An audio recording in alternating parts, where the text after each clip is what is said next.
السلام عليكم ورحمة الله وبركاته.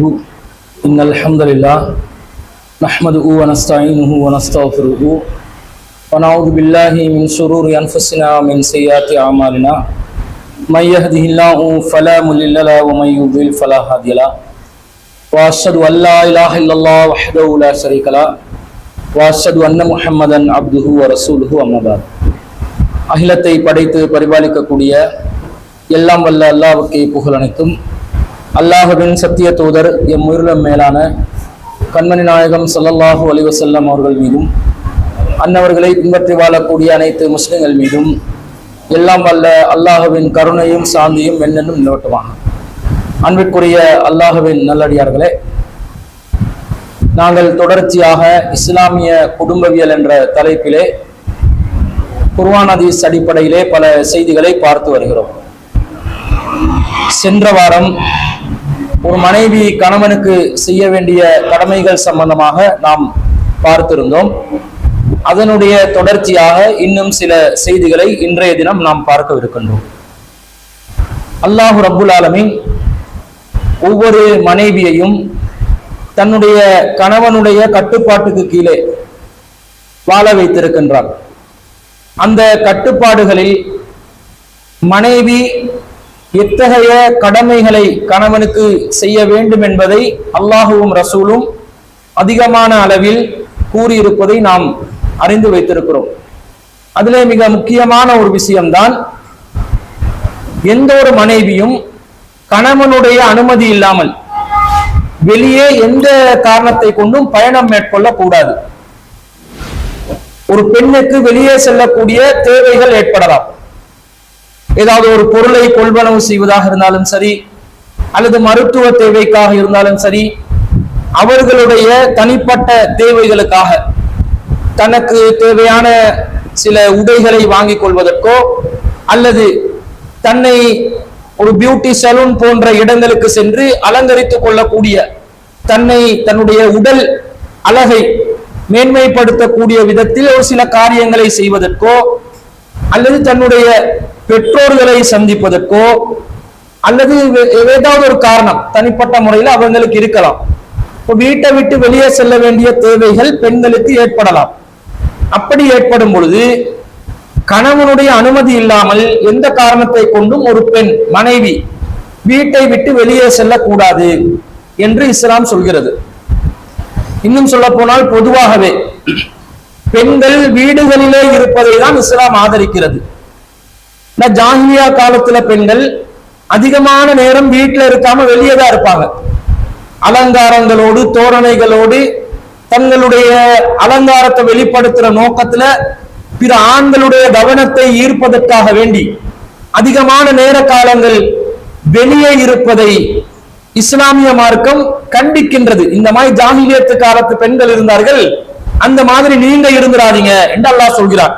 திருக்குர்ஆன்ல சூரத்துல் அஹ்ஸாப்ல 33வது வசனத்துல அல்லாஹ் குறிப்பிடுகின்ற நேரத்தில், வகர்ன ஃபீ புயூதிகுன்ன, உங்களுடைய வீடுகளிலேயே நீங்கள் தங்கி இருங்கள், வலா தபர்ரஜ்ன தபர்ருஜல் ஜாஹிலியத்தில் ஊலா, முன்றைய கால அறியாமை காலத்துல எப்படி நீங்கள் வெளியே தபர்ருஜாக இருந்தீர்களோ, உங்களுடைய அலங்காரங்களை வெளிப்படுத்தி கொண்டு வெளியே திரிந்தீர்களோ அலைந்தீர்களோ, அப்படி நீங்கள் வெளியே திரியாதீர்கள், அலையாதீர்கள். தொழுகையை நிலைநாட்டிக் கொண்டு, ஜகாத்தையும் கொடுத்து கொண்டு, அல்லாஹ்வுக்கும் ரசூலுக்கும் கட்டுப்பட்டு கொண்டு வீட்டுல இருங்க என்ன அல்லாஹ் சொல்கிறார். அப்ப பொதுவா பெண்களுக்கு வெளியே செல்வதற்கு அனுமதி இல்லை, வீட்டுல தான் இருக்கணும். வீட்டுல இருப்பதை தான் அல்லாஹ் தஆலா ஓர்டரா போடுறார். இது ஒரு ஓர்டர். எப்படி தொழுகிறது ஓர்டரோ, இந்த வசனத்துல தொடர்ச்சி அல்லாஹ் சொல்றானே, வஅகிம்ன ஸலாத்த, தொழுகையை நிலைநாட்டுங்க, வஅதீன ஸகாத்த, ஸகாத்தை கொடுங்க, வஅதீனல்லாஹ வ ரசூலா, அல்லாஹ்வுக்கும் ரசூலுக்கும் கட்டுப்படுங்க என்று போன்ற இந்த ஓர்டர் வரிசையில முதன்மையான ஓர்டர் என்னன்னு சொன்னா, வகர்ன ஃபீ புயூதிகுன்ன, உங்களோட வீடுகள்ல தான் நீங்க இருக்கணும். எப்ப பார்த்தாலும் வெளியே போகணும், பயணம் போகணும், சுத்தி வரணும், காத்து வாங்கணும், எங்களுக்கு ஒரு பொழுதுபோக்கு இருக்கணும், இந்த மாதிரி வீட்டுக்குள்ள அடங்கே இருக்க முடியாது என்ற மாதிரி ஒரு மன குமுறல், ஒரு தேவை எண்ணம் பெண்களிடம் இருக்கக்கூடாது. வீட்டுல தான் நீங்க கிடக்கணும், வீட்டுல தான் நீங்க இருக்கணும். ஏன் அது அல்லாஹ் சொல்றான்? அதான் பாதுகாப்பு. பெண்கள் வெளியே சர்வசாதாரணமாக நடமாடுகின்ற நேரத்தில் பெண்களை நோக்கி பலருடைய பார்வைகள் விழும். அந்த பார்வைகள் தவறான வழிக்கு ஆண்களையும் பெண்களையும் இழுத்து செல்வதற்கு காரணமாக அமையலாம். பொதுவா இன்றைய காலகட்டத்தில் பாருங்க, ஒரு குடும்பத்தில் உழைக்கிறதாக இருந்தா ஆணும் வெளியே போய் பெண்ணும் வெளியே போகக்கூடிய ஒரு சூழல் ஏற்படுகிறது. இந்த மாதிரி மகரம் இல்லாத, திருமணத்துக்கு தடை செய்யப்பட்ட உறவு இல்லாமல், நெருங்கிய உறவினர்கள் இல்லாமல் பெண்கள் வெளியே பயணம் செல்லுகின்ற நேரத்தில் பலவிதமான தொடர்புகள் ஏற்படுவதை பார்க்கிறோம். பலருடன் பேசுவதை, பலவிதமான கருத்துக்களை பரிமாறுவதை, பலரோடு தொடர்பு பட வேண்டிய நிர்பந்தங்கள் ஏற்படுவதை, அதனூடாக வழி தவறி செல்லக்கூடிய பல சந்தர்ப்பங்கள் ஏற்படுவதை பார்க்கிறோம். சைத்தான் எந்த நேரத்துல எவன் உள்ளத்துல எப்படி கூறுவான்னு தெரியாது. அதனால பெரும்பாலும் பெண்கள் என்ன நினைக்கணும் என்றா, அல்லாஹ் நமக்கு விதிச்ச கட்டளை என்ன? வீடுகளுக்குள்ளாக இருக்கணும் என்ற மனோநிலையை வச்சுக்கொள்ளணும். அந்த மனோநிலை இல்லாமல் பெண்கள் இருக்கிறார்கள். ஏதாவது ஒரு சனி ஞாயிறு வர இயலாது, உடனடியாக ஒரு பார்க்குக்கு போகணும், ஒரு பீச்சுக்கு போகணும், ஒரு இந்த பொழுதுபோக்க கழிக்கிறதுக்காக ஏதாவது ஒன்று பண்ணணும், அல்லது வெளிப்படையான ஒரு இடத்துல போய் சாப்பிடணும், பஜாருக்கு போகணும், ஏதாவது எங்கேயாவது போகணும். ஒரு சீசன் வந்தா, ஹாலிடே சீசன் வந்தா, நம்ம நாட்டுல 365 நாளும் சீசன் தான். ஜனவரிலையும் சீசன், பிப்ரவரிலையும் சீசன், மார்ச்ல ஏப்ரல்லையும் சீசன், மே மாசத்துலயும் சீசன், திரும்ப ஜூன்ல அந்த பிறநாள் அது ஒரு சீசன், ஏதாவது ஒன்று வந்து கொண்டே இருக்கும். அப்ப இது வார நேரம் எல்லாமே நுவரெலியாக்கு கூட்டி போகணும், அல்லது வேறங்க சரி ஒரு இடத்துக்கு போகணும், ஒரு நீரோடையில போயிட்டு நீராடணும் என்ற மாதிரி எப்பயும் கோரிக்கைகள் வருகிறது என்று சொன்னா, இந்த கட்டளையுடைய தாற்பயத்தை புரியாம பேசுறாங்கன்னு அர்த்தம். ஒரு பொழுதுபோக்கு இல்லாத ஒரு வாழ்க்கையை இஸ்லாம் சொல்லவில்லை. மனைவியுடைய ரசனைக்கு முக்கியத்துவம் கொடுங்க என்று அல்லாஹ் சொன்னார், அல்லாஹ்வுடைய தூதரும் சொல்லி இருக்கிறார்கள். ஆனா அந்த ரசனைக்கு முக்கியத்துவம் கொடுக்கிறோம் என்ற பெயர்ல இந்த கட்டளைக்கு மாறு செய்யற மாதிரி இருக்கலாமா? இருக்க கூடாது. அப்ப பொதுவாக பெண்கள் உங்களுடைய வெளிப்பயணங்களை நீங்க என்ன செய்யணும்? தவிர்த்து கொள்ள வேண்டும். நீங்க வீட்டுக்குள்ள இருக்கிறது தான் மிகவும் பொருத்தமானது. என்றாலும் தேவைக்கு வெளியே செல்வதை இஸ்லாம் தடை செய்யவும் இல்லை.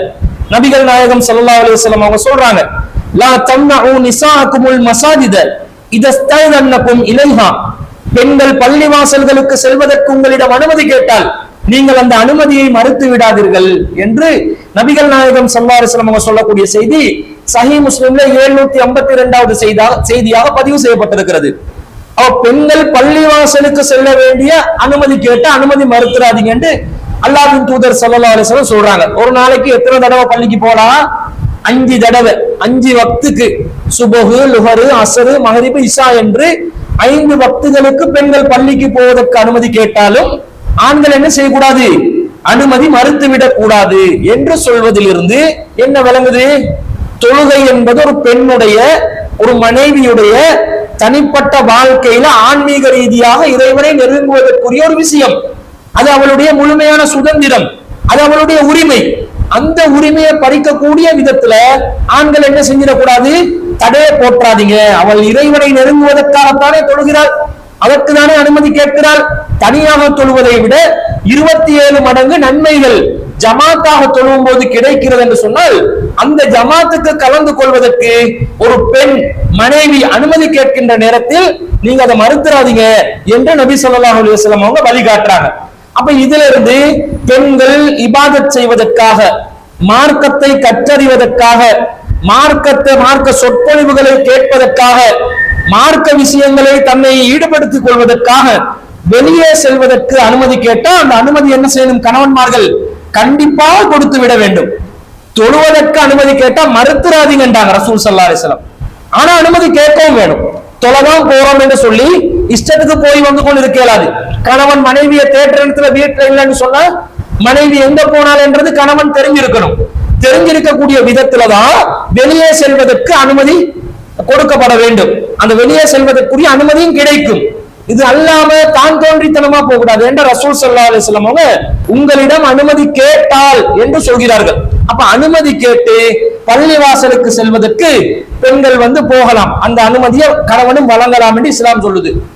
பொதுவாக ஒரு அனுமதியை கேட்டு வைக்கலாம். வக்து வந்தா நான் தொலை போவேன், பக்கத்துல வைக்கிற பள்ளிவாசலுக்கு போயிட்டு வருவேன், அல்லது ஒவ்வொரு ஞாயிற்றுக்கிழமையும் எனக்கு இப்படி மார்க்கத்தை படிக்கிற வகுப்பு இருக்குது, வியாழக்கிழமை இருக்குது, புதன்கிழமை இருக்குது, இப்படி ஏதாவது ஒன்று சொல்லி பொதுவான ஒரு அனுமதியை கேட்டு வச்சாலும், பொதுவாக கணவன் அனுமதி கொடுத்திருந்தாலும் அந்த அனுமதியை பயன்படுத்திக் கொள்ளலாம். ஆனா ஒவ்வொரு தடவையும் இந்த அனுமதி கேட்கணும் என்றது அடிப்படை. பொதுவா அனுமதி கொடுக்கப்பட்டிருந்தால் அந்த காரியங்களுக்கு போய் வரலாம் என்றது எங்களுக்கு விளங்குது. அப்ப மார்க்கத்தை கற்றுக்கொள்றதுக்கு ஒரு தேவை நிமித்தம் கணவன் அனுமதியோட போயிடலாம் என்று சொல்லுது. இது பள்ளிவாசல் மார்க்கம் சம்பந்தப்பட்ட விஷயம் என்று வரும் பொழுது கணவன் அனுமதி மறுத்திடவும் கூடாது, அனுமதி கேட்க வேண்டும், கணவனும் அனுமதி மறுத்திடக்கூடாது. இது அல்லாத தேவைகளுக்கு பெண் வெளியே போறதா இருந்தா அனுமதியும் கேட்க வேண்டும், கணவனும் அனுமதி வழங்க வேண்டும். வழங்கினால்தான் போகலாம் என்று அர்த்தம். இப்போ ஒரு பெண் மனைவி வீட்டுல செலவு பிரச்சனை, கணவனுடைய உழைப்பு சம்பாத்தியம் போதாம இருக்குது, அதனால அவளும் என்ன செய்கிறாள், வேலைக்கு போகணும், நானும் என்ன படிச்ச படிப்புக்காக வேண்டி தொழில் செய்யறதுக்கு நினைக்கிறேன், நீங்க அனுமதி தர்றீங்களான்னு கேட்கணும். அதற்கு கணவன் அனுமதித்தால் ஆமா நீங்க செல்லலாம், நீங்க தொழில் செய்யுங்க, பரவாயில்ல, எந்த இடத்துக்கு வேலைக்கு போறீங்க, எந்த இடத்துல வேலைக்கு போயிட்டு வர்றீங்கன்றது நான் அறியக்கூடிய விதத்துல நீங்க போயிட்டு வரலாம் என்று கணவன் அனுமதி கொடுப்பான் என்று சொன்னா, அப்ப அந்த அனுமதியை பயன்படுத்தி கொண்டு மனைவி என்ன செய்யலாம், செல்லலாம்.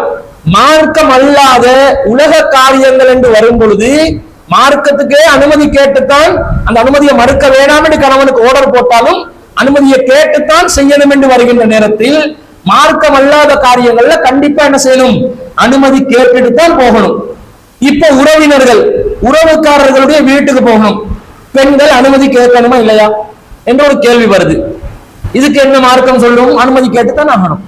என்ற கணவன் பொறுப்புல தானே இவங்க இருக்கிறாங்க. கணவன் பொறுப்புல வீட்டுல இருக்கும் பொழுது இவங்க வீட்டை விட்டு வெளியே போறாங்கண்டா, தன்னுடைய பெற்ற தாயை பார்ப்பதற்கு செல்வதாக இருந்தாலும், தன்னுடைய குடும்ப உறவுகளை பார்ப்பதற்கு செல்வதாக இருந்தாலும் கணவனிடம் அனுமதி கேட்க வேண்டும். கணவன் விரும்பினால் அந்த அனுமதியை கொடுப்பார். கணவன் வேணுக்கென்றே குடும்பத்தை விட்டு தூரமாக்குறாருன்னு வைங்க, அது பாவம். யாரு பாவத்தை சுமக்கணும், கணவன் சுமக்க வேண்டி வரும். மனைவியுடைய குடும்ப உறவுகளை பார்க்கறதுக்கு மனைவி அனுமதி கேட்கிறார். எனக்கு தாயுடைய வீட்டுக்கு போகணும். அன்னை ஆயிஷா சித்திகா ரலியல்லாஹு அன்ஹா அவர்களுடைய அவதூறு செய்தியை நாங்கள் பார்த்தோமா இல்லையா? அந்த செய்தியில அவதூறு சொல்லப்பட்டு அது நபிகளாலும் சந்தேகப்படுற மாதிரி ஒரு தோற்றம் காண்பிக்கப்பட்ட நேரத்துல ஆயிஷா ரலியல்லாஹு அன்ஹா என்ன கேட்டாங்க, என்னுடைய தாய் தந்தை வீட்டுக்கு செல்வதற்கு அனுமதி அளியுங்கள். உம்மா வீட்டுக்கும் சொல்லாம போலாம் என்று அவங்க போயிட்டு இருப்பாங்களே, போனாங்களா? இல்ல. அப்ப என்னுடைய தாயின் வீட்டுக்கு செல்வதற்கு அனுமதி வேண்டும், என்னுடைய பெற்றோர்களிடம் செல்ல அனுமதி வேண்டும் என்று கேட்டுட்டு ரசூல் ஸல்லல்லாஹு அலைஹி வஸல்லம் அந்த அனுமதியை கொடுத்த பிறகுதான் போனாங்க. அப்ப இதுல இருந்து என்ன விளங்குது, மனைவியுடைய குடும்ப உறவுகளாக இருந்தாலும், நெருக்கமானவர்களாக இருந்தாலும், யாராக இருந்தாலும், அவர்களை பார்ப்பதற்கு செல்வதாக இருந்தாலும் கணவனிடம் அனுமதியை கேட்டு கணவன் அந்த அனுமதியை வழங்கினால்தான் செல்லலாம். இப்ப கணவன் அனுமதி வழங்காம இருக்கிறாங்கன்னு வைங்க, ரசூல் ஸல்லல்லாஹு அலைஹி வஸல்லம் அனுமதி கொடுத்தாங்க, வீட்டுக்கு போங்க பரவாயில்ல, அதனால குற்றமில்லை. ரசூல் ஸல்லல்லாஹு அலைஹி வஸல்லம் கணவன் என்ற வகையில தன் மனைவியுடைய சுதந்திரத்தை பாதுகாத்தாங்க. இப்போ ஒரு கணவன் குடும்ப உறவை பாதுகாக்கிற அந்த கோரிக்கையை மனைவி முன்வைக்கின்ற நேரத்தில் அவரோ குடும்பத்தில் இருக்கிற ஒரு பகை காரணமாகவோ, அல்லது தன்னை மதிக்கல, தன்னை விரும்பாத குடும்பம், தனக்குரிய கௌரவத்தை தரல, அல்லது இந்த மனைவியை திருமணம் பேசி போன நேரத்துல என்னோட பிரச்சனை பண்ணினாங்க என்ற மாதிரி ஏதாவது ஒரு காரணத்தை சாட்டு போக்க வச்சு மனைவியுடைய குடும்பத்தோட மனைவி பழகுவதை கணவன் தடுத்தால் அதற்குரிய பாவத்தை கணவன் சுமக்க வேண்டி வரும். ஏண்டா பொதுவாக உறவுகளை இணைத்து வாழ வேண்டும் என்பதுதான் இஸ்லாத்தின் அடிப்படை. இஸ்லாத்துடைய அடிப்படையான அசலான விதி என்ன, குடும்பங்களை சேர்ந்து வாழ வேண்டும். வத்தகுல்லாஹ் அல்லதி தஸாஅலூன பிஹி வல் அர்ஹாம், எவனை முன்னிறுத்தி உங்களுடைய கோரிக்கைகளை நீங்கள் முன்வைப்பீர்களோ அந்த இறைவனை அஞ்சுங்கள். வல் அர்ஹாம், உறவினர்கள் விஷயத்திலும் அல்லாஹ்வை அஞ்சிக் கொள்ளுங்கள் அல்லாஹ் சொல்றான். அப்ப உறவுகள் விஷயத்துல நாங்க அவங்க எவ்வளவு வெட்டினாலும் நாங்க ஒட்டி நடக்கிற மாதிரி இஸ்லாம் நமக்கு வலியுறுத்தி இருக்கிறதுனால ஒன்றுக்கு ஒன்று உறவு பாராட்டாம அவர்கள் நம்மை துரத்தினாலும் நாங்கள் நெருங்கி பழகக்கூடிய விதத்துல உறவை பேணணும் என்று பொதுவாக ஒரு இஸ்லாம் வழிகாட்டுதா இல்லையா? அதுக்கு மாற்றமாக கணவன் தன்னுடைய சுயநலத்தின் காரணமாக மனைவியை குடும்பத்தோடு சேர்க்கிறதுக்கு தடை போடும் விதத்துல என்று அனுமதி கொடுக்கணும் என்று இவர்கிட்ட கையில வந்துருச்சு. இவர்கிட்ட கையில வந்ததனால இவர் ஆதிக்கம் செலுத்தி முடியாது என்று ஒருதலைபட்சமாக மனைவியுடைய சுதந்திரத்தை பறித்தவனாக இவன் வாழ்ந்தான் என்று சொன்னா அதுக்கு அல்லாஹ்விடத்திலே பதில் சொல்ல வேண்டி வரும். அப்ப இந்த விஷயத்தை நீங்க விளங்கிக் கொள்ளணும். சரி, அப்படியே வெளியில மார்க்கம் மார்க்கம் சம்பந்தப்பட்ட விஷயத்திலேயோ மார்க்கம் அல்லாத ஒரு விஷயத்திலேயோ மனைவிய வெளியே போறதுக்கு கணவன் அனுமதி கொடுத்தாருன்னு வைங்க, இவர் எப்படி போகணும்? தனியாக பயணம் செல்வதா அல்லது நெருக்கமான ஒரு உறவுடன் சேர்ந்து பயணம் செல்வதா? எப்படி இதை புரிஞ்சு கொள்ளணும்?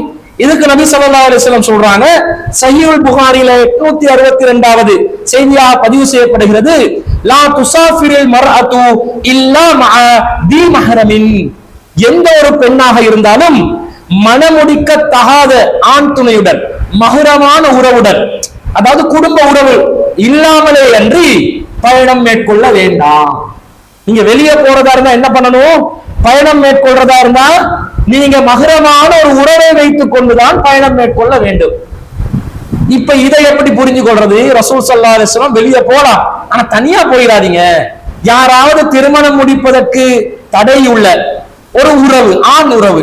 அப்ப யார் அந்த ஆண் உறவு? ஒன்று கணவன் அல்லது தந்தை அல்லது மகன் அல்லது சகோதரன் அல்லது தாய் மாமன் அல்லது சாச்சா பெரியப்பா என்ற ஆண் உறவுகள் இருப்பாங்களே, இவங்கள யாரையாவது வச்சு கொண்டுதான் நீங்க என்ன செய்யணும்?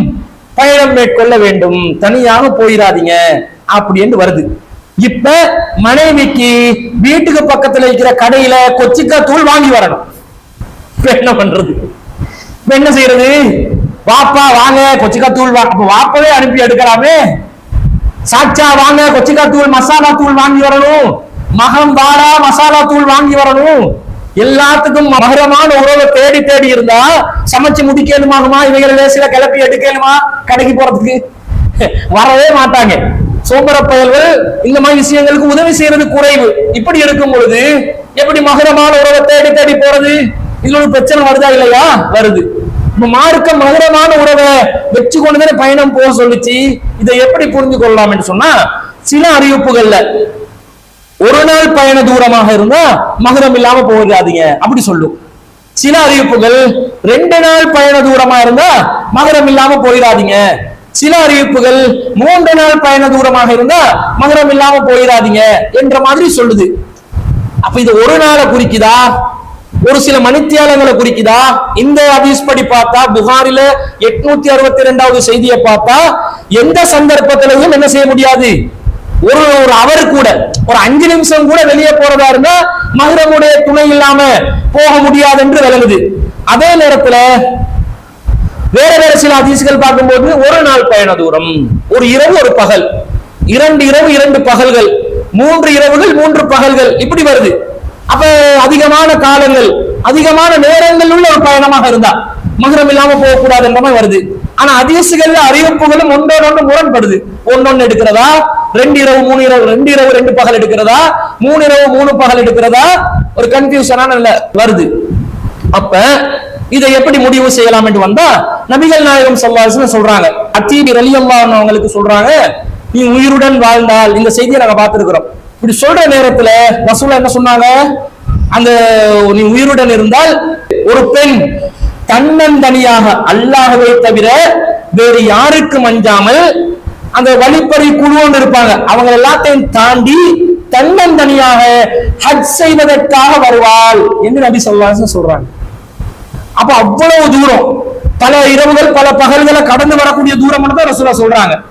அப்ப தன்னந்தனியாக வருவாள் என்று ரசூல் ஸல்லல்லாஹு அலைஹி வஸல்லம் சொல்றாங்களே ஹஜ் செய்வதற்கு. இந்த குறித்த செய்தியில கூட ஒரு பெண்மணி கேட்கிறாங்க, அல்லாஹ்வின் தூதரே யா ரசூலல்லாஹ் இன்னி உரீது அன் அஹ்ருஜ ஃபீ ஜைஸின் கதா வகதா வம்ராதி துரீதுல் ஹஜ்.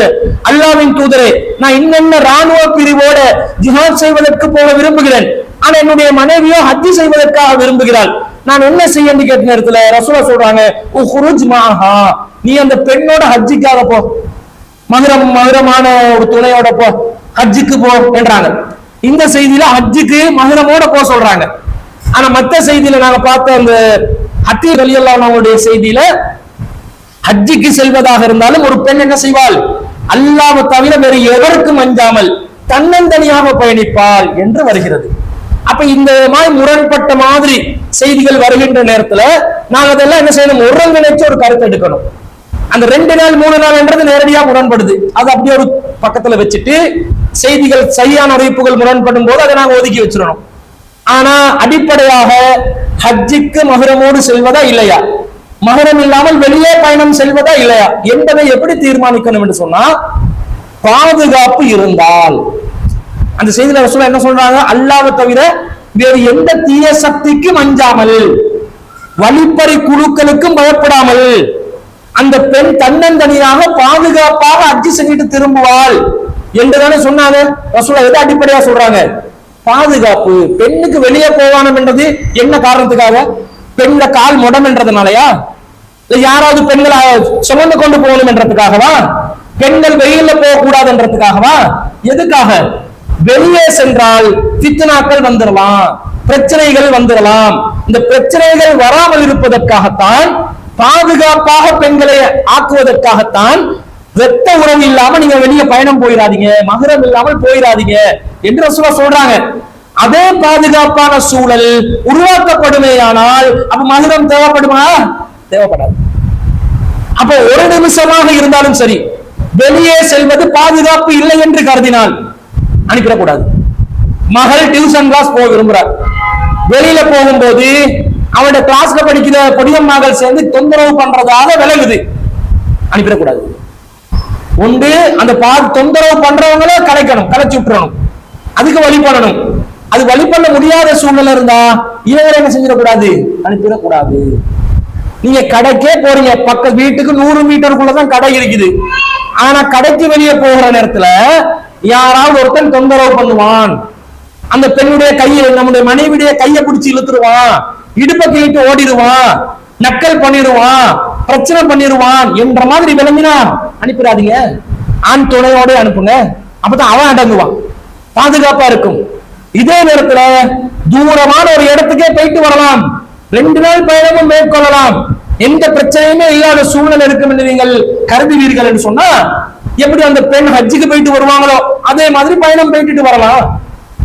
அப்ப மகுரமான பெண்கள் மகுரம் இல்லாத மகுரமானவர்களுடைய துணையோடு அல்லது மகுரமான துணை இல்லாமல் பயணம் என்பது எதை அடிப்படையா வச்சு முடிவாக்கப்படணும் என்றால், பாதுகாப்பை கருத்தில் கொண்டு அதை ஒவ்வொருவரும் தீர்மானிக்க வேண்டும். எங்களுடைய சூழ்நிலை, நம்ம நாட்டு சூழ்நிலை, நம்முடைய வீட்டு சூழ்நிலை என்னன்றதை பார்த்துதான் என்ன செய்யணும்? முடிவு செய்யணும். நம்மட ஆளே கொஞ்சம் வெளியே தனியா விட்டா வேற மாதிரி லைன்ல போயிட்டுருவாங்கன்னா அனுப்பவே கூடாது.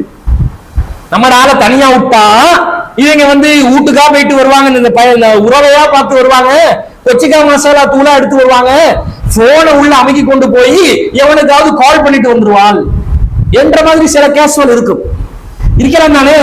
அப்படி இருந்தா அனுப்பிடவே கூடாது. நபிகள் நாயகம் ஸல்லல்லாஹு அலைஹி வஸல்லம் என்ன சொன்னாங்க? பள்ளி வாசலுக்கு போறதா இருந்தாலும் கணவன் அனுமதி கேட்க சொன்னாங்க. இதை இப்னு உமர் ரலியல்லாஹு அன்ஹு அறிவிக்கிறார், அவருடைய குடும்பத்துக்கு சொல்றாரு. அவருடைய மகன் பிலால், அப்துல்லா இப்னு உமர் ரலியல்லாஹு அன்ஹு, உமர் ரலியல்லாஹு அன்ஹு மகன், அவருடைய மகன் பிலால் என்ன செய்கிறார்? நான் பெண்கள் எல்லாம் பள்ளி வாசலுக்கு அனுப்ப மாட்டேன் என்றார். ஏன்?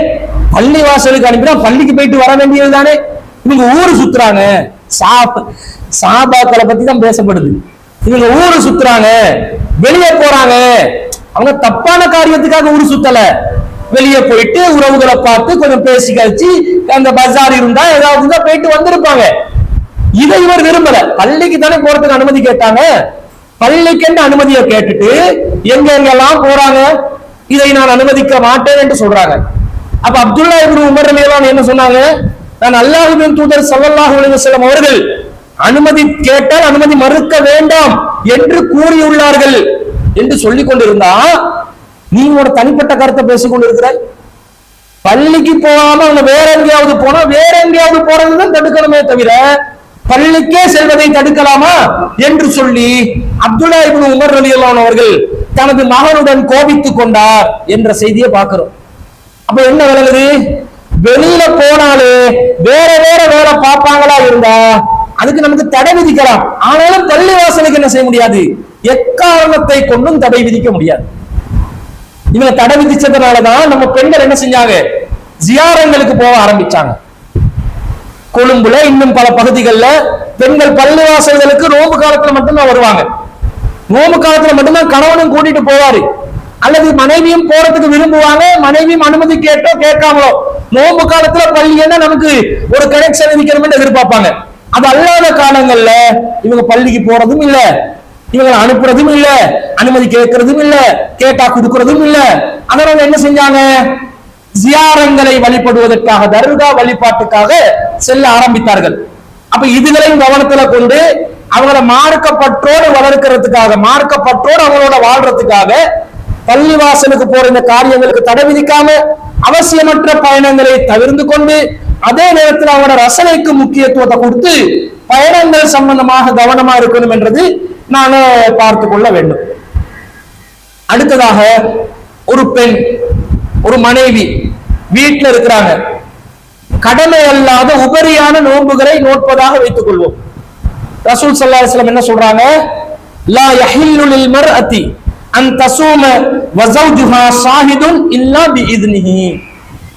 கணவன் ஷாஹிதாக இருக்கும் பொழுது, வீட்டில் இருக்கும் பொழுது கணவனின் அனுமதி இல்லாமல் ஒரு பெண்ணுக்கு உபரியான நோன்புகளை நோக்க முடியாது என்று நபி ஸல்லல்லாஹு அலைஹி வஸல்லம் சொல்றாங்க. கணவன் கிட்ட பெர்மிஷன் கேட்டுதான் சுன்னத்தான நோன்பு கூட பெண் நோன்பு பிடிக்கலாம். கட்டாய நோன்பு ஆணுக்கும் கட்டாயம், பெண்ணுக்கும் கட்டாயம். ஆனா உபரியான நோன்பு, சுன்னத்தான நோன்பு கணவன் கிட்ட பெர்மிஷன் கேட்கணும்.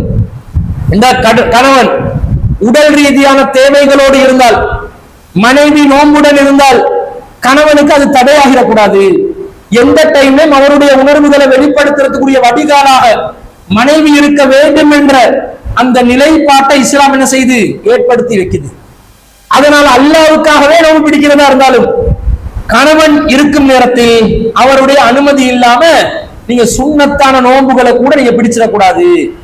அப்ப எந்த அளவுக்கு கணவன் உணர்ச்சிகளை புரிஞ்சு, கணவன் ஆசைகளை மதிச்சு ஒரு மனைவி நடக்கணும் என்றத இந்த செய்தியில இருந்து புரிஞ்சு கொள்ளுங்க. அல்லாஹ்க்கு செய்யற ஒரு இபாதத்தை கூட கணவனுடைய பெர்மிஷனோட, உபரியான ஒரு இபாதத் கணவனுடைய பெர்மிஷனோட செய்த அளவுக்கு இருந்தா, கணவனுடைய இந்த விஷயத்துல ரொம்ப கவனமாக, பேணுதலாக பெண்கள் இருக்க வேண்டும் என்றதை நாங்கள் விளங்கிக் கொள்ள வேண்டும்.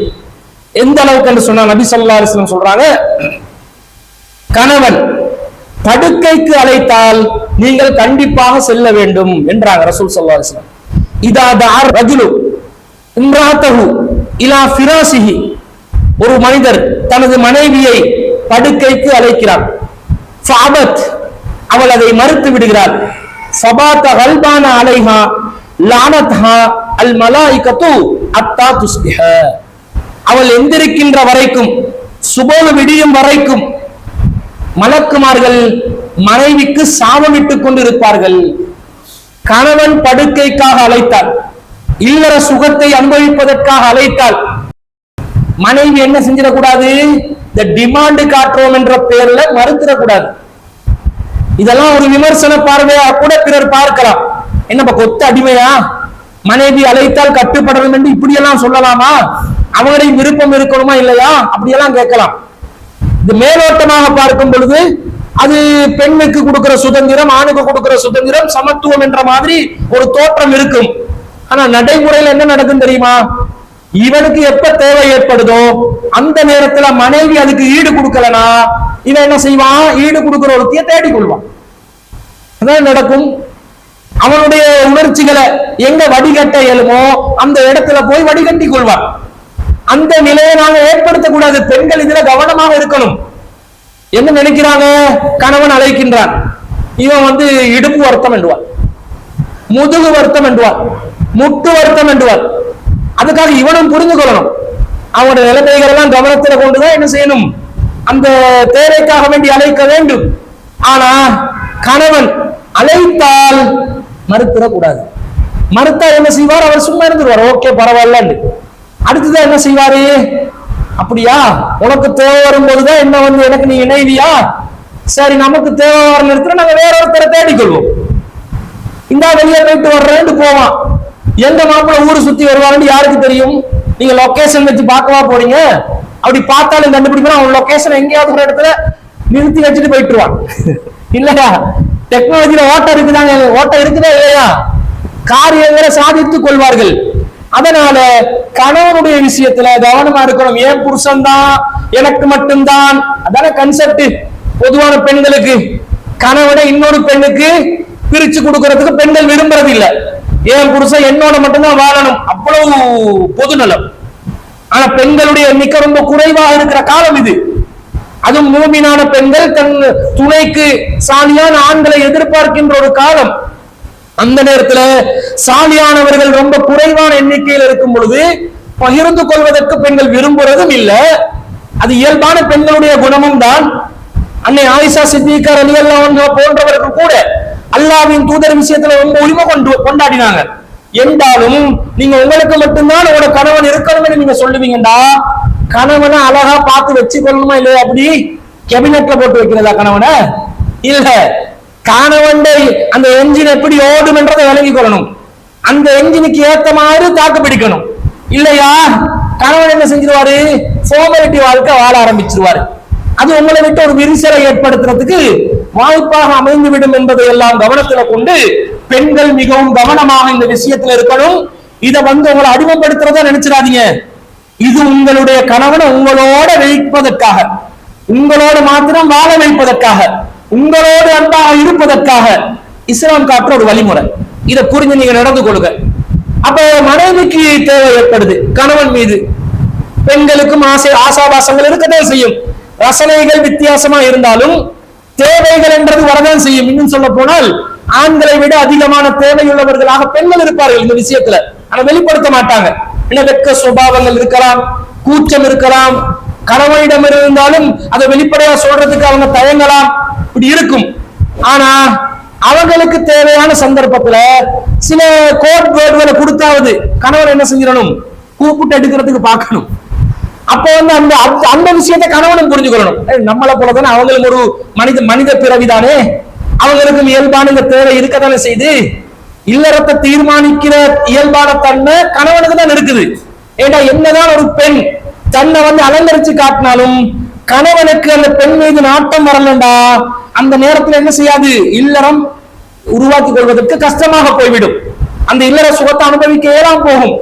அப்ப கணவன் தான் இல்லறத்தை தீர்மானிக்கிறவன் என்ற இயற்கையான விதியின் அடிப்படையில மனைவிக்கு தேவை ஏற்பட்டாலும் கணவன் என்ன செய்யணும், மேக்சிமம் ஒத்துழைக்க பார்க்கணும்.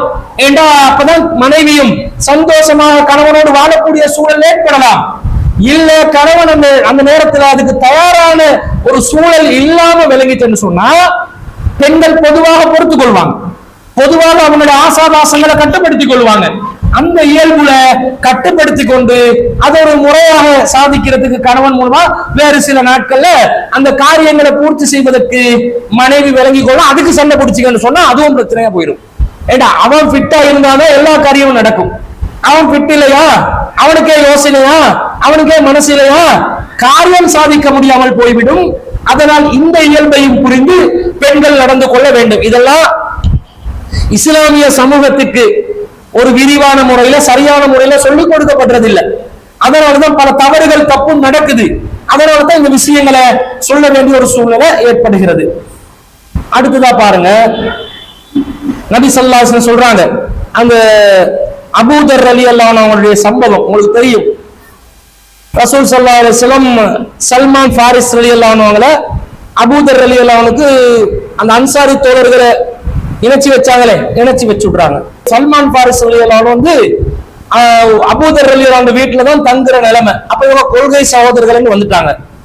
உம்முதர்ர பார்த்தா எப்ப பார்த்தாலும் ஒரு விதமான அலங்கோலமான தோற்றம், ஒழுங்கான சீர்மையான ஒரு ஆடை இல்ல, ஒரு துப்புரவான ஒரு டிரெஸ் இல்ல, பார்க்கறதுக்கு ஒரு அலங்கோலமான தோற்றம். இப்ப இவங்க கொள்கை சகோதரன் தானே, சகோதரனுடைய மனைவி என்று ஆயிடுச்சு. இப்ப இவர் சகோதரன் ஆயிடுவாங்க. அவங்களுக்கு மச்சான் தானே சகோதரனுடைய. இவங்க கேட்கிறாங்க, ஃபகாலஹா மாஷா உனிக்கு, என்ன உம்முதர்ர இப்படி இருக்கிறீங்க, பாக்குறதுக்கு என்னமோ வித்தியாசம் விளங்குது. அப்ப அவங்க சொல்றாங்க, அஹூகா அபூ தர்தா, இந்த அபூ தர்தா இருக்கிறாரே, அபூ தர்தா இருக்கிறாரே, லைஸ லஹு ஹாஜத்துன் ஃபி துன்யா, அவருக்கு துன்யால எந்த ஹாஜத்தும் இல்ல. அபூ தர்தா அபூ தர்ரா அல்ல, அபூ தர்தா உம்மு தர்தா அவங்களை பத்தி நாங்க ஏற்கனவே பார்த்திருக்கிறோம். அந்த தோட்டத்தை தர்மம் பண்ணுவாங்க. அவரு கணவன் மனைவி மார்க்கத்துல ஈடுபாடுதான். உடனே உம்மு தர்தா வெளியேறுவாங்க. தோட்டத்தை அந்த ஒரு வேலை பிரச்சனைக்காக வேண்டி தன்னுடைய தோட்டத்தை கொடுப்பாரு. அவர் தான் அபூ தர்தா. ஆனா அவர் அல்லாஹ்வுடைய மார்க்கத்துக்காக எதையும் தியாகம் செய்ய ரெடி. குடும்பத்துல கொஞ்சம் கோட்டை விட்டுறாரு. இதை பார்த்துட்டு அவங்க கேட்கிறாங்க, என்ன எப்படி இருக்கிறீங்கடா சல்மான் பாரிஸ் சொல்கிறான்னு கேட்ட நேரத்துல, உங்களோட சகோதரர் அபூ தர்தாக்கு துனியா விஷயத்துல எந்த ஒரு நாட்டமும் இல்லாம இருக்கிறாருன்னு சொல்றாங்க. அப்படியா, அப்ப நான் அதை பார்த்துக் கொள்றேன். சல்மான் ரலியல்லாஹு அன்ஹு அவர்கள் என்ன செய்யறாங்க, அவர் வீட்டுக்கு வந்தோடனே சாப்பாடை வைக்க சொல்றாங்க. அபூ தர்தா சொல்றாங்க, ஃபைன்னி சாயிமுன், நான் இன்னைக்கு நோன்பு அப்படின்றாங்க. அப்ப இவர் சொல்றாரு, நீங்க சாப்பிடாத வரைக்கும் நானும் சாப்பிட மாட்டேன், சாப்பிடுங்கன்றாங்க. அப்ப அவர் சாப்பிடுறாரு. திரும்ப நைட்டு வருது. அபூ தர்தா எழுப்பி யக்கூமு தொடர் ரெடி ஆகிறாரு. சல்மான் பாரிஸ் சொல்றாரு, படுத்துக்கோ, இரவு நேரம் இருக்கு தானே, படுத்துக்கோன்றாங்க. அப்ப அபூ தர்தா தூங்குறாரு. திரும்ப இவர் கொஞ்ச நேரத்துல சல்மான் ரலியல்லாஹு அன்ஹு தூங்கிட்டாரோன்னு நினைச்சிட்டு திரும்ப எழும்புறாரு. எழும்ப போல திரும்ப இவர் சொல்றாரு, சல்மான் ரலியல்லாஹு அன்ஹு அவர்கள் நம் தூங்கு அப்படின்றாங்க. ஃபலம்மா கான மின் ஆஹிரில் லைலி, ரொம்ப இரவுல லேட்டான நேரத்துல கால சல்மான் குமில் ஆன ஃபஸல்லயா, இப்ப நீ எழுப்பி தொழுந்துக்கோ. ஃபகால லஹு சல்மான், பிறகு சல்மான் ரலியல்லாஹு அன்ஹு சொல்றாங்க, இன்ன லிரப்பிக அலைக ஹக்கா, உமது இறைவனுக்கு நீ செய்ய வேண்டிய சில கடமைகள் உள்ளன. வலி நஃப்ஸிக அலைக ஹக்கா, உன்னுடைய உடலுக்கு செய்ய வேண்டிய கடமைகள் உள்ளன. வலி அஹ்லிக அலைக ஹக்கா, உன்னுடைய குடும்பத்துக்கு செய்ய வேண்டிய கடமைகள் உள்ளன. ஃபாதி குல்லதி ஹக்கின் ஹக்கஹு, எல்லாருக்கும் கொடுக்க வேண்டிய ஹக்க சரியான முறையில குடு. நீ அல்லாஹ்க்கு மட்டும் ஹக்கு செய்தன்ற பேர்ல, கடமை நிறைவேற்ற பேர்ல உனக்கு செய்ய வேண்டிய ஹக்க செய்யாம இருக்கிறாரே, உன் குடும்பத்துக்கு செய்ய வேண்டிய ஹக்க செய்யாம இருக்கிறாரே. மார்க்கம் மார்க்கம் என்று அலையலாம், குடும்பத்தை அந்தரத்தில் விடலாமா?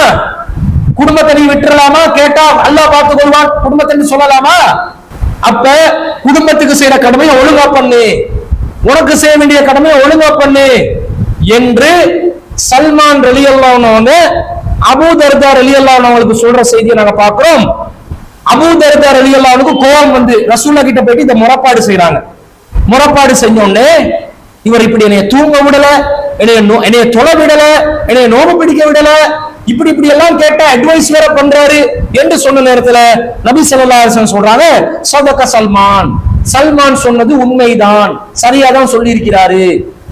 அப்ப சல்மான் ரலியல்லாஹு அன்ஹு சொன்ன அந்த வார்த்தை இந்த வார்த்தை மூலமாக, சதக சல்மான் என்ற வார்த்தை மூலமாகத்தான் ஹதீஸ் ஆகுது, நபிமொழி ஆகுது. இல்லாட்டி அது அவர்கிட்ட தனிப்பட்ட கருத்தா போயிட்டு இருக்கும். ஆனா அது நபிமொழியாக எப்ப மாறுது? ரசூல் அதை உண்மைப்படுத்துறாங்க. சதக சல்மான், சல்மான் சொன்னது சரி, அல்லாஹ்க்கு செய்யற கடமை உண்டு, உடம்புக்கு செய்யற கடமை உண்டு, குடும்பத்துக்கு செய்யற கடமை உண்டு, எல்லாத்தையும் பிரிச்சு நீங்க என்ன செய்யணும், அந்தந்த கடமைகளை செஞ்சு கொள்ளணும் என்று சொல்லி நபி ஸல்லல்லாஹு அலைஹி வஸல்லம் அவங்க சொல்ற செய்தியை நாங்க பார்க்கிறோம். இதே கருத்துல இன்னும் சில ஹதீசுகள் வருது. இதே மாதிரி ரசூல் ஸல்லல்லாஹு அலைஹி வஸல்லம் குடும்பத்துக்கு செய்ய வேண்டிய கடமையை செய்யுங்க என்று சொல்லி பல நபி தோழர்களுக்கு சொல்லி இருக்கிறாங்க. இதை நாங்க பார்க்கிறோம். அடுத்ததாக கணவனுக்காக வேண்டி பெண்கள் என்ன செய்யணும்? தன்னை அலங்கரித்துக் கொள்ள வேண்டும்.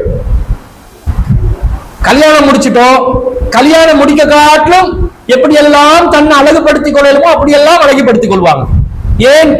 நல்ல ஒரு மாப்பிள்ளைய செலக்ட் பண்ணி கொள்றதுக்காக. கல்யாணம் முடிச்ச பிறகு மாப்பிள்ளைக்கு அந்த அழகோடு வெளிப்படுத்துறது இல்லை. மாப்பிள்ளை அழகான முறையில தன்னை மனைவி இருக்கணும் என்று எதிர்பார்த்தால் அந்த எதிர்பார்ப்புக்கு ஏற்ற மாதிரி மனைவி என்ன செய்யணும்? அழகை வெளிப்படுத்தணும். வலா யுபதீன ஸீனத்தஹுன்ன, அவர்கள் அலங்காரத்தை வெளிப்படுத்தக்கூடாது. யாருக்கு வெளிப்படுத்தக்கூடாது? கணவனுக்கா? வெளியில உள்ளவங்களுக்கு. வெளியில உள்ளவங்க அந்த திருமணம் முடிப்பதற்கு அனுமதி உள்ளவர்கள் அவங்களுக்கு காட்டாதீங்க, அந்நிய ஆண்களுக்கு காட்டாதீங்க. உங்களோட கணவனுக்கு நீங்க என்ன செய்யணும்? உங்களோட அழகையும் அலங்காரத்தையும் வெளிப்படுத்த வேண்டும். அப்போ ஒரு பெண் உடம்ப மெயின்டைன் பண்றாண்டா அது பிரச்சனை இல்லை, கணவனுக்காக மெயின்டைன் பண்ணலாம் தானே, அதை கவனமே இல்லாம சில கணவன்மார்கள் அதை விரும்பினால், சில பேர் அதெல்லாம் பெருசா யோசிக்க மாட்டாங்க, அப்ப பிரச்சனை இல்லை. ஒரு சில பேர் யோசிக்கலாம், என்ற மனைவி அவளை பாடி மெயின்டைனிங் பண்ணணும் என்று விரும்புறான் என்று வைங்க. அப்ப அதுக்கு மனைவி என்ன செய்யணும்? அதுக்கு ஏத்த மாதிரி இருக்கணும். எந்த மனைவி என் முன்னாடி அழகா நைட் ட்ரெஸ் போட்டு வரணும் என்று எதிர்பார்க்கிறேன்னு வைங்க, அதை செய்யலாம் தானே. ஷார்ட் உடுத்து வெளியே போக கூடாது, ஜம்பரை போட்டு வெளியே போயிடக்கூடாது, ட்ரௌசரை போட்டு வெளியே போயிடக்கூடாது, பெண்கள் தடுக்கப்பட்டுள்ளது. கணவன் விரும்புகிறார், என் முன்னாடி இரி, 2 பீஸோட இரி என்றான். ஐயோ எனக்கு வெக்கமா இருக்குது. நீ எனக்கிட்ட வெக்கப்பட்டா, எனக்கிட்ட வெக்கப்படக்கூடாது, கணவன் கிட்ட வெக்கப்படக்கூடாது தானே. அப்ப கணவன் அதை எதிர்பார்த்தால் அதுக்கேற்ற மாதிரி டிரெஸ் கோட அறைகளுக்குள்ள தன்னுடைய கணவன் முன்னாடி குறைந்த ஆடைகளோட அழகுடனும் அலங்காரமுடனும் காட்சி அளிப்பதற்குரியவர்களாக மனைவிமார்கள் இருக்கணும். அதை விரும்பினால் கணவன் விரும்புகிறார். அப்ப வீட்டுல இருக்கும் போது ஒரு பழைய கஃப்டான போட்டுக்கொண்டு எப்ப பார்த்தாலும் இருந்தா அது கிழிஞ்சி தொங்கினா அப்படின்னு சரி வருமா? ஒருத்தர் விரும்புறான், என் மனைவி அப்படி ஒரு டிஷர்ட்டை போட்டு இருக்கணும், அப்படி ஒரு ஜப்பரோட இருக்கணும், அப்படி ஒரு பேண்ட போடணும், ஒரு ஸ்பெக்ஸ போடணும், ஒரு மூக்குத்தி குத்த முடியாது, அந்த குத்தாம ஒரு மூக்குத்தியை போட்டு வீட்டுக்குள்ள இருக்கணும், காது குத்த முடியாது ஆனா ஒரு டசலை போட்டு இருக்கணும், ஒரு பேசோட போட்டு இருக்கணும். அவன் விரும்புறான்னு வைங்களே, அலங்காரம் பண்ணிக்கோங்க. நபி ஸல்லல்லாஹு அலைஹி வஸல்லம் அந்த ஒரு நாளும் தடுக்க மாட்டாங்களே. அல்லாஹ் தடுத்தானா? கணவன் கிட்ட இந்த அலங்காரத்தை காட்டாததுனாலதான் கணவன் மனைவிக்கு மத்தியில் ஒரு விரிசல் இருக்குது, ஏதோ ஒரு உலக ரீதியான ஒரு ஈர்ப்பு இல்லாம இருக்குது. அந்த ஈர்ப்பை மனைவிமார்கள் ஏற்படுத்திக் கொள்ளணும் வேண்டா, கணவனுக்கு முன்னாடி தன்னுடைய அலங்காரத்தையும் அழகையும் வெளிப்படுத்திக் கொள்ள வேண்டும். கொஞ்சம் வயசுக்கு போறாங்களா, வயசை எண்ணத்தை பண்ணி என்னத்தை செய்ய போறோம் என்ற மாதிரி இல்லாம கணவன் முன்னாடி அதை கொஞ்சம் கொண்ட முடிய கலர் பண்ணி இருக்கலாம். அதெல்லாம் மார்க்கம் தடுக்கல. விரும்புறவங்க இருக்கிறாங்க. இப்ப எல்லாம் சோசியல் மீடியால கண்டதை ரசிச்சுட்டு தண்ட மனைவி கிட்ட அப்படி எதிர்பார்ப்பாங்க. சில பேரு, சில சைக்கோ கேசுகள் இருக்கும். அவங்கள சொல்ல, அவங்களுக்கெல்லாம் தீனி போட போனா விபச்சாரியாக மாற வேண்டி வந்துடும். அப்படி கேசுகளை விட்டாலும் யதார்த்தமாக கணவன் எதிர்பார்க்கும் போது பதார்த்தமாக மனைவி இருக்கப்பா இல்லையா? இருக்கணும் தானுங்க. அதுக்கு ஏற்ற மாதிரி அந்த சூழலை நீங்கள் அமைத்துக் கொள்ள வேண்டும். நபி ஸல்லல்லாஹு அலைஹி வஸல்லம் அவங்க தபூக் போர்ல இருந்து திரும்பி வர்றாங்க. வந்த நேரத்துல நபி ஸல்லல்லாஹு அலைஹி வஸல்லம் அவங்க ஜாபிர் பின் அப்துல்லா ரலியல்லாஹு அன்ஹு, ஜாபிர் ரலியல்லாஹு அன்ஹு அவங்களோட தான் ஒட்டகத்துல வர்றாங்க. அப்ப கேட்கிறாங்க, அல்லாஹ்வின் தூதர் நீங்க கல்யாணம் முடிச்சிட்டீங்களா? நான் கல்யாணம் முடிச்சிட்டேன். ஒரு கன்னி பெண்ணை முடிச்சீங்களா, விதவையை முடிச்சீங்களான்னு கேட்கிறாங்க. அப்ப அவங்க சொல்றாங்க, அல்லாஹ்வின் தூதர் நான் ஒரு விதவையை தான் முடிச்சேன். ஏன்னா எனக்கு நிறைய சகோதரங்கள் இருக்கிறாங்க, சகோதரன் சின்ன சின்ன ஆக்களா இருக்கிறாங்க. அவங்க எல்லாத்தையும் பராமரிக்கிறதுக்கு பாக்குறதுக்கு கன்னி பெண்ணை தான் சரி வராது, அதனால நான் ஒரு விதவையை தான் முடிச்சேன். அப்படியா, ஒரு கன்னி பெண்ணை முடிச்சிருந்தா நல்லா இருக்குமே அப்படின்றாங்க ரசூல் ஸல்லல்லாஹு அலைஹி வஸல்லம். இன்னொரு குடும்ப பொறுப்புள்ளவன் தான் என்றாலும் ஒரு கன்னி பெண்ணை முடிச்சிருந்தா நல்லா இருந்திருக்கும் என்று ரசூலா சொல்றாங்க, தனிப்பட்ட ரீதியில சொல்றாங்க. சொல்லும் போது சரி பேச்சுவார்த்தை எல்லாம் நடத்தி மதீனாக்கு வந்தாச்சு. வந்த உடனே இவர் உடனடியாக நைட்டோட நைட்டா வீட்டுக்கு போக பாக்குறாரு. ஃபலம்மா கதின்னா ஜஹப்னா லினதுகுல, உடனடியாக நாங்க என்ன செஞ்சோம், இவர் மட்டுமல்ல நபி தோழர்கள் வீட்டுக்கு போலாம் என்று முடிவெடுக்கிறாங்க. அப்ப நபி ஸல்லல்லாஹு அலைஹி வஸல்லம் அவங்க தடுக்கிறாங்க. அம்ஹிலு, இருங்க, எல்லாம் இருங்க. ஹத்தா ததுகுலு லைலன் ஐ இஷாஅன், இந்த இரவு இந்த நைட் நேரம் கலியட்டும். லிகை தம் தசித்தஸ் சைசத்து வதஸ்தஹித்தல் முஹிபத்து, எதுவரைக்கும் தெரியுமா? உங்களுடைய மனைவிமார்கள் தலைவிரி கோலத்தில் இருந்தால் அந்த தலைமுடிகளை அழகாக சீவிக்கொண்டு அலங்கரித்துக் கொள்வதற்கும், அவர்கள் ரகசியமான முடிகளை சவர கத்தியால் பயன்படுத்தி கொண்டு அந்த முடிகளை கலைத்து உங்களுக்காக தூய்மையான முறையில் இருப்பதற்கும் ஒரு கால அவகாசத்தை கொடுத்துட்டு போங்க. உடனடியா போயிடாதீங்க. திடீரென நீங்க போயிட்டு வீட்டுக்குள்ள இருந்தீங்கன்னு சொன்னா அவங்க தலைவிரி கோலத்தில் இருந்தாலோ அசுத்தமாக இருந்தாலோ உங்களுக்கு ஒரு வெறுப்பு ஏற்பட்டுச்சண்டா அது மனசுல நின்று. ரசூல் ஸல்லல்லாஹு அலைஹி வஸல்லம் அதனால தடுக்கிறாங்க. வேறு சில அறிவிப்புகள்ல திடீரென நீங்க இரவுல போய் வீட்டுல இருந்துடாதீங்க. சில நேரம் உங்க மனைவிமார்களுக்கு நீங்க மெசேஜ் கொடுக்காம போயிட்டீங்கன்னு வைங்களேன், அவங்க ரெடி ஆகாம இருந்துருவாங்க, அலங்காரம் இல்லாம. ஏன்டா அப்ப காலத்துல மெசேஜ் கொடுக்கறதுக்கெல்லாம் வழி இல்லை. பயணத்துல போனா எப்ப திரும்பி வருவாங்கன்னு தெரியாது, எந்த இன்ஃபர்மேஷனும் கொடுக்க முடியாது. அப்ப இங்க கவனம் இல்லாம ஏதோ பொடுபோக்குல போனா போட்டு இருந்துருவாங்க. நீங்க வருகின்ற நேரத்துல திடீரென்று போயிட்டீங்கன்னா சில வேளை நீங்க காணக்கூடாத காட்சிகளையும் கண்டுட்டா காலம் முழுக்க அது உங்களுக்கு பிரச்சனையா வந்துடும். துரோகங்களை கண்டுட்டீங்கன்னா காலம் முழுக்க அது பிரச்சனையா வந்துடும். அதனால நீங்க தாமதமாகி இந்த இரவை பள்ளிவாசல்ல கழிச்சிட்டு சுபகுல போங்க. மெசேஜை கொடுத்துட்டு போங்க. வந்தாச்சுங்கன்னா அப்ப மெசேஜ் போயிடும் ஊருக்கு. வெளியில பயணம் போனவங்க எல்லாம் வந்துட்டாங்க, போருக்கு போனவங்க வந்துட்டாங்க, மெசேஜ் அவங்களுக்கு போனோட்டு அவங்க என்ன செஞ்சிருவாங்க, உடனே கணவன்மார்கள் வந்துட்டாங்க, நாங்க எங்களை அலங்கரித்துக் கொள்வோம் என்று அவங்களை தூய்மைப்படுத்தி கொண்டு அலங்கரித்துக் கொள்றதுக்கு அந்த அவகாசத்தை கொடுங்கன்றாங்க. இதுல இருந்து என்ன விளங்குது? மனைவிமார்கள் தங்களை அலங்கரித்துக் கொண்டு இருக்கணுமா இல்லையா? தலைமுடி ஒழுங்கா வாரி இருக்கணுமா இல்லையா? எப்ப பார்த்து அடிக்க ஒரு பொறப்ப இப்படி ஒரு அடி கொண்டு இழுத்து பொறப்ப கட்டுறதுலயே நம்ம ஆட்கள் ஃபேமஸ். ஒரு கையில சுத்தி போடுங்கள் சிலதுக்கு பொறப்பைய. அந்த பொறப்பைக்கு என்ன சடையா? பொறப்பதான். சடை கட்டுறது பின்றது தானே. பொறப்பதான். திரும்ப வேற ஒரு ஹேர் ஸ்டைலும் கிடையாது. கொஞ்சம் இங்கால இப்படி தொங்க போட்டு இங்கால இப்படி தொங்க போட்டு கொஞ்சம் கண்ணு குளிர்றதுக்கு இல்லையே, அதெல்லாம் கிடையாது. ஒரு ஹேர நல்ல சில பேர் இருப்பாங்க, ஆசைப்பட்டு இருப்பாங்க மனைவிமார்கள், கொஞ்சம் முடியெல்லாம் கொஞ்சம் வெட்டிக்கிட்டு இவன் செலவழிக்க மாட்டானே கஞ்ச பெயர், செலவழிக்காட்டி அவனுக்கு அலங்கரிச்சு கொள்ள நினைக்குமா? நினைக்காது. அப்ப தூய்மையாக ஒரு நல்ல ட்ரெஸ் போட்டு கணவனுக்கு அந்த தலைவிரி கோலத்துல இல்லாம ஒழுங்க தலைய சீவி வாரி சடைகளை கட்டி பின்னி அவன் விரும்புற ஒரு ஸ்டைலுக்கு ஒவ்வொருத்தருக்கும் ஒவ்வொரு டேஸ்ட் இருக்கும். அவன் டேஸ்ட் என்னன்னு புரிஞ்சு கொண்டு அதுக்கேற்ற மாதிரி ஒரு டிசைனிங்ல தன்னை ஆக்கி கொள்ளணுமா இல்லையா? சஹாபிய பெண்கள் இரவு நேரங்கள்ல என்ன செய்வாங்களாம், அந்த சாம்பிராணி புகை இருக்குதே அதுல தன்னுடைய தலைமுடி என்ன செய்வாங்க, பிடிப்பாங்க. அப்ப அவங்களுக்கு வாசம் போடுறதுக்கு வேற வழி இருக்கலையே, அதுக்கு ஏர்ஜெல் அடிக்கிறதுக்கெல்லாம் வழி இல்லை. என்ன செய்வாங்க, வாசம் ஏற்படுத்திக் கொள்றதுக்காக, அந்த மேனியில வாசத்தை ஏற்படுத்திக் கொள்றதுக்காக அரபிகள்ல இன்னைக்கும் பாருங்க அந்த சாம்பிராணி புகை நல்லா ஃபேமஸா இருக்கு, விதவிதமா வச்சிருப்பாங்க வாசனை திரவியங்கள். அதை எல்லாத்தையும் ஏற்படுத்தி கொண்டு நாங்கள் எங்களுடைய கணவன்மார்களுக்காக எங்களை அலங்கரித்துக் கொள்வோம். கணவனுக்காக அலங்கரிக்கணுமே தவிர கண்டவனுக்கு அலங்கரிக்க கூடாது. இதே ஸ்டேட்டஸ் போடுறது, புதிய ட்ரெஸ் கொடுத்தா ஸ்டேட்டஸ போட்டு 10,000 பேர் பாரு, கேட்டா இந்த கண்டாக்ட் உள்ளவங்க மட்டும்தான் பார்ப்பாங்க. ஓட கண்டாக்ட் தப்பி தவறி ஏதாவது ஒரு வாட்ஸ்அப் குரூப் மூலமா எவன்டையாவது போனுக்கு போயிட்டு சேவாச்சுன்னு வைங்க, அவனுக்கும் உங்களோட ஸ்டேட்டஸ் சொல்லணும். முக்காடி இல்லாம, ஹிமார் இல்லாம, ஜில்பாப் இல்லாம ஸ்டேட்டஸ போட்டு எல்லாரும் பார்த்து ரசி, நாசமா போச்சு. அப்ப அலங்கரிக்கிறது, அலங்காரம் இதெல்லாம் அடுத்தவனுக்கு இல்ல காட்டணும், குடும்பத்துல ஏனைய உறவுகளுக்கு இல்ல காட்டணும், கல்யாண வீட்டுல போய் வார மகரம் அல்லாத ஏனைய அந்நிய ஆண்களுக்கு இல்ல காட்டணும்.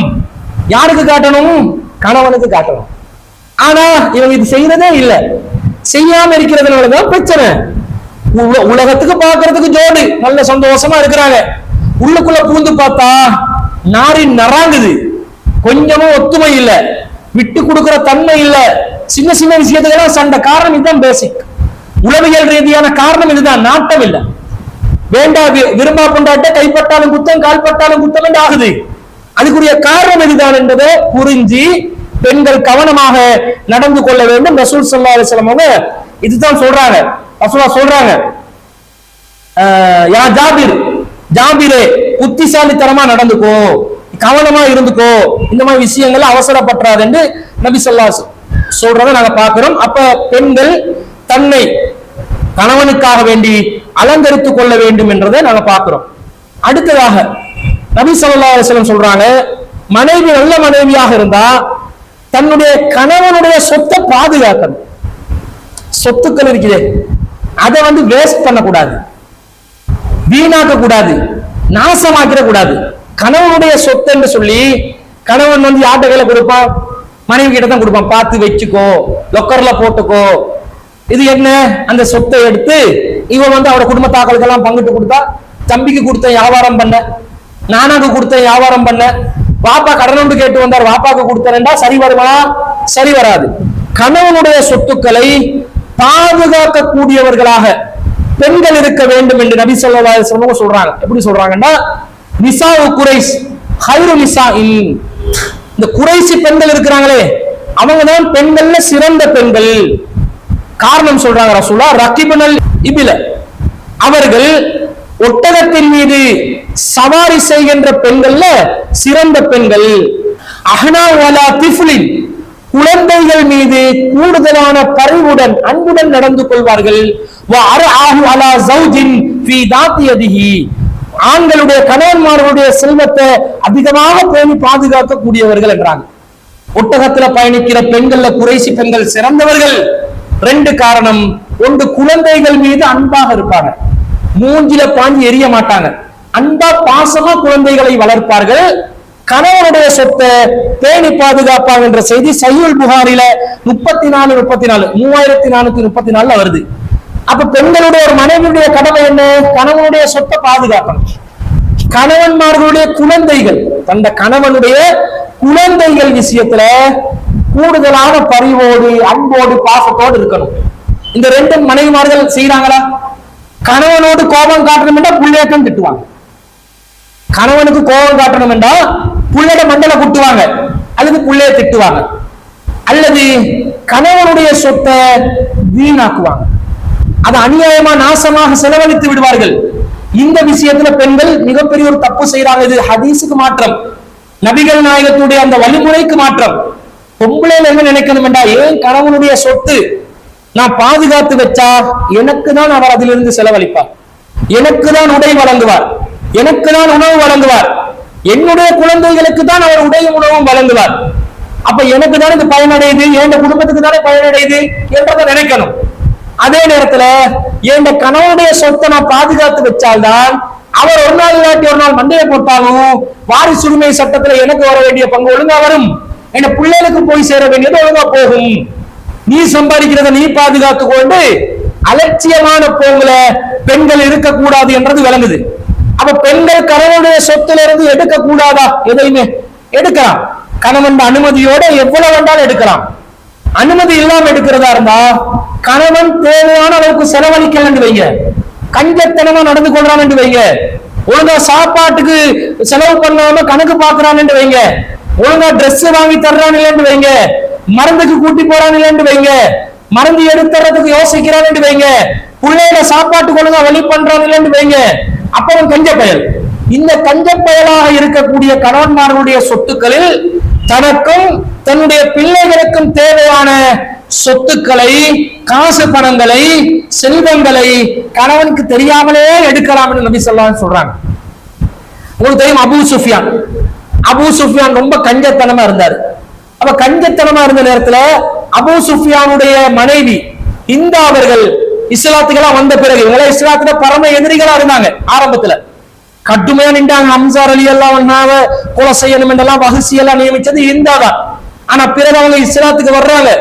இப்ப அவங்க யாரு? ஹிந்தா ரலியல்லாஹு அன்ஹா, அபூ சுஃபியான் ரலியல்லாஹு அன்ஹு, அவங்க நபி தோழர்கள், நபி தோழியர்கள் பட்டியல வந்து சேர்ந்துட்டாங்க.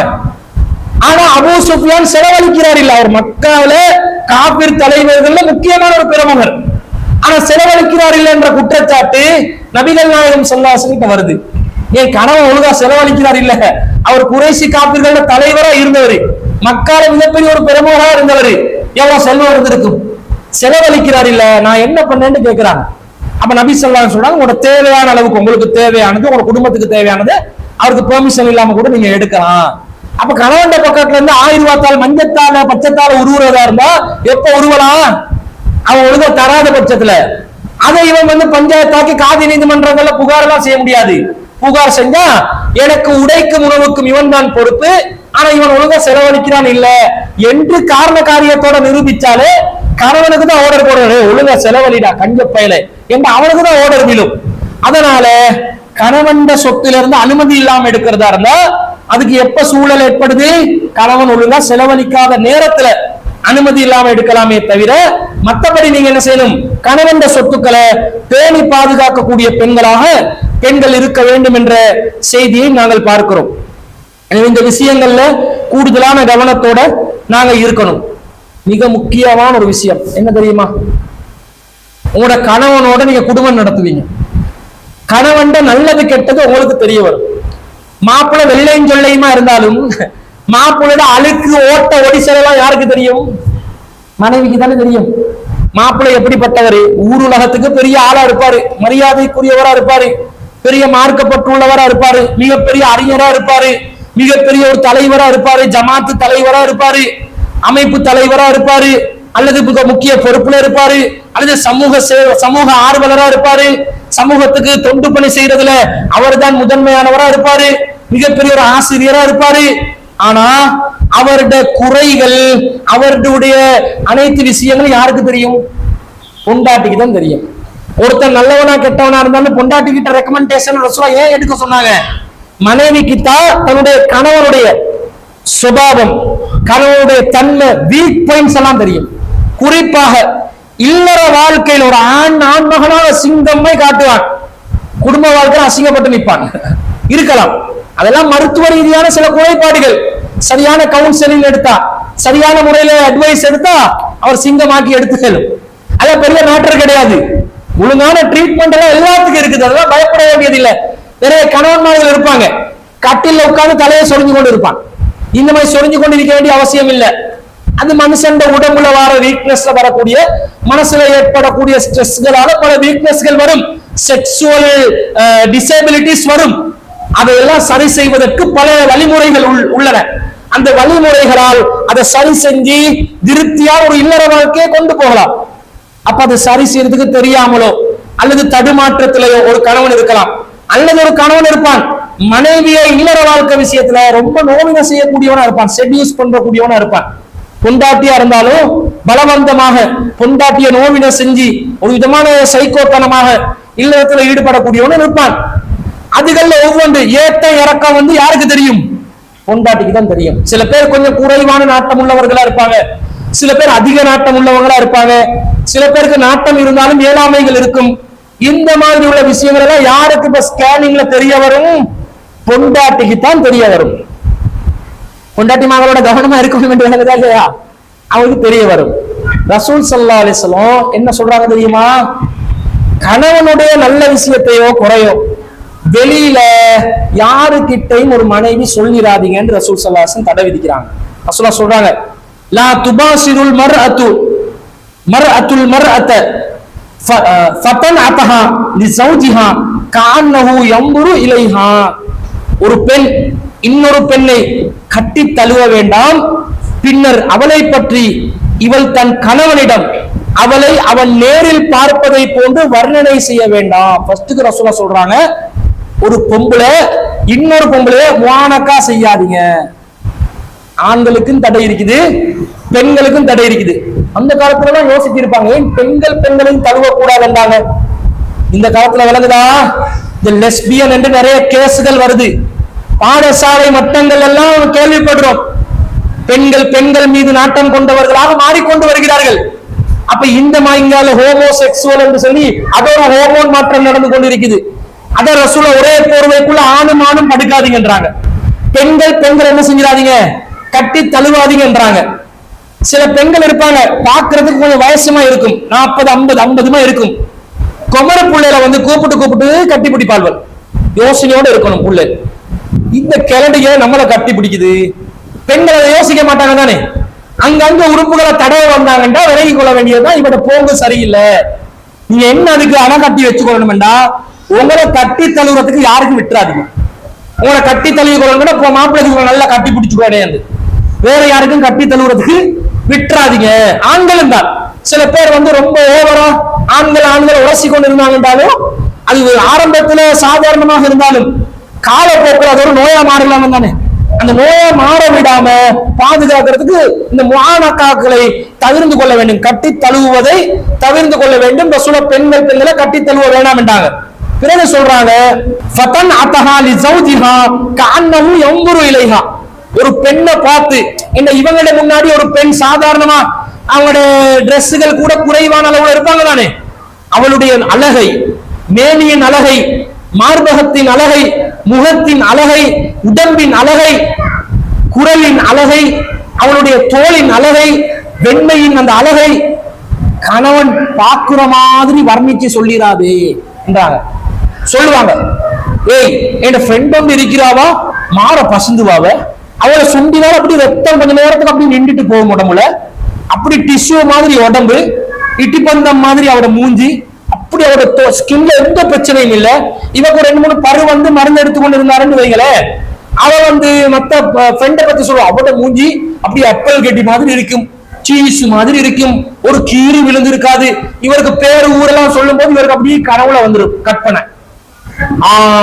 அப்படியா, அழகா, அப்படிப்பட்டவளா, இப்படிப்பட்டவளா, இந்த மாதிரி வர்ணனை கொடுத்து என்ன செஞ்சிடாதீங்க, சொல்லிடாதீங்க நபி ஸல்லல்லாஹு அலைஹி வஸல்லம் சொல்றாங்க. காரணம், இன்னொரு பெண்ணை பத்தி கணவன் கிட்ட சொல்லும் போது மாப்பிள்ளை லேசிப்பட்டால் இல்லை, மாப்பிள்ளையோட உள்ளம் வந்து ஊஞ்சலாடி கொண்டுதான் இருக்கும் வயசு போனாலும்.